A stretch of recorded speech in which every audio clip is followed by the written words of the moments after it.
Bonjour à toutes et à tous, et bienvenue dans cette réflexion sur un sujet délicat qui nous interpelle tous.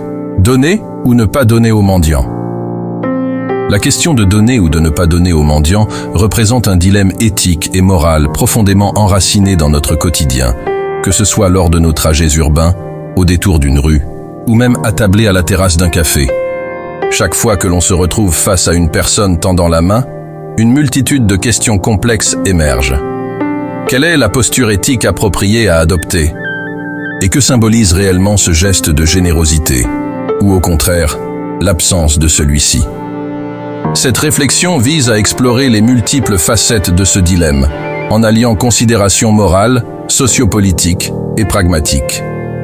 L'éthique de l'empathie nous amène souvent à réagir instinctivement. Beaucoup de personnes éprouvent de l'empathie lorsqu'elles croisent un mendiant. Donner est souvent perçu comme une réponse immédiate à une situation de détresse visible. Il s'agit d'une tentative d'humaniser un être dont la vulnérabilité est manifeste, et de répondre à cette vulnérabilité de manière tangible.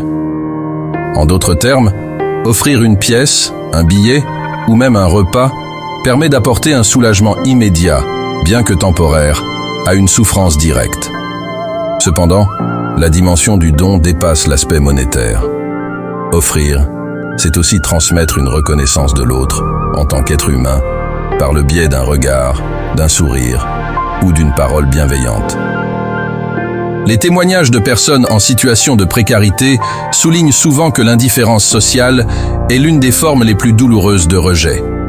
Ainsi, un geste d'attention, même anodin, peut avoir un impact significatif sur l'état psychologique de ces individus. Toutefois, la question du don est loin d'être dénuée de complexité. De nombreux arguments critiques remettent en question la pertinence de donner directement aux mendiants. L'un des arguments les plus souvent évoqués est que le don direct ne permet pas de traiter les causes structurelles de la pauvreté. En effet, cette pratique peut involontairement renforcer un cycle de dépendance qui maintient les bénéficiaires dans une situation de précarité, plutôt que de les inciter à rechercher des voies vers l'autonomie et la réinsertion sociale. Une autre critique majeure est que l'argent donné directement peut être détourné de son objectif de secours, en finançant des comportements autodestructeurs, tels que l'achat de substances addictives. Cette réalité place le donneur face à un dilemme. Son geste de solidarité risque-t-il de se retourner contre celui qu'il souhaite aider? Par ailleurs, la question de la responsabilité collective est centrale. Nombreux sont ceux qui estiment que la lutte contre la pauvreté relève avant tout de l'État et des institutions sociales. En encourageant des actions individuelles, aussi généreuses soient-elles, on pourrait entretenir l'illusion que des problèmes systémiques peuvent être résolus par des initiatives ponctuelles, sans la mise en œuvre de politiques sociales cohérentes et efficaces. Ainsi, le refus de donner pourrait être interprété comme une critique tacite des carences des politiques publiques et une incitation à revendiquer des mesures structurelles pour endiguer la pauvreté. Une autre interrogation essentielle concerne l'impact réel du don. Que devient l'aide offerte une fois qu'elle a changé de main? Est-il possible de garantir que notre geste engendre un effet positif durable? Les parcours des personnes en situation de précarité sont extrêmement variés, et les retombées d'une aide ponctuelle peuvent différer considérablement.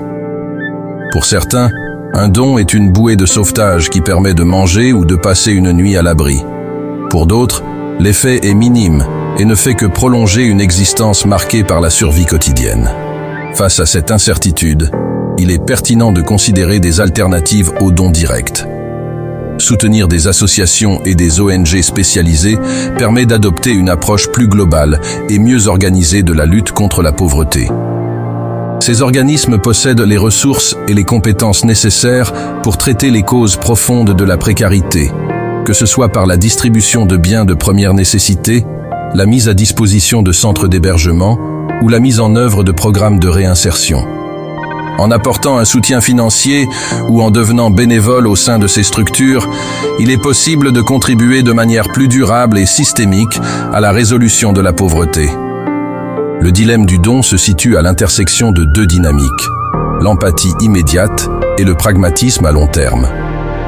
Donner est un acte émotif, spontané, qui répond à une souffrance visible mais qui peut être critiqué pour son manque d'efficacité structurelle.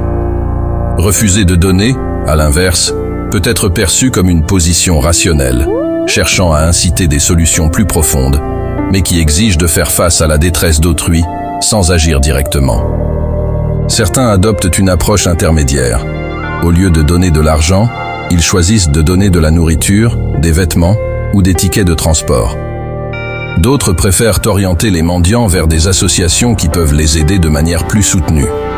Il y a également ceux qui, sans donner systématiquement, se permettent de le faire lorsque la situation semble justifier un soutien direct, en percevant une réelle opportunité d'avoir un impact positif. En fin de compte, la question de donner ou de ne pas donner aux mendiants est une interrogation sur notre conception de l'humanité et du vivre ensemble. Le simple fait de se poser cette question témoigne d'une prise de conscience face à l'injustice et à la précarité qui nous entoure.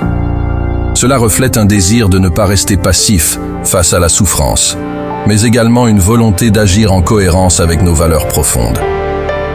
Au lieu de simplement se demander s'il faut donner ou non, il serait plus judicieux de poser une question plus large. Comment, à notre échelle, pouvons-nous contribuer à la réduction de la pauvreté dans notre société ? La réponse à cette question pourrait inclure un éventail d'actions allant du don ponctuel au soutien actif d'organisations de solidarité, ou même à l'engagement pour des réformes politiques visant à améliorer les conditions de vie des plus démunis. Chaque action, même minime, peut contribuer à améliorer une situation donnée, et il est essentiel de considérer toutes les options disponibles. Il n'existe pas de réponse univoque à la question de donner ou de ne pas donner aux mendiants. Chaque individu doit, en fonction de ses propres convictions, décider de la meilleure manière de répondre à la misère qu'il rencontre, tout en restant conscient des implications de ses choix. Ce qui importe véritablement, c'est de ne pas sombrer dans l'indifférence et de chercher, chacun à son niveau, à construire une société plus juste et solidaire. Chers amis, je vous invite à vous abonner dès maintenant à cette chaîne. Vous y découvrirez de nombreuses vidéos, toujours bienveillantes et riches d'humanité. À très bientôt.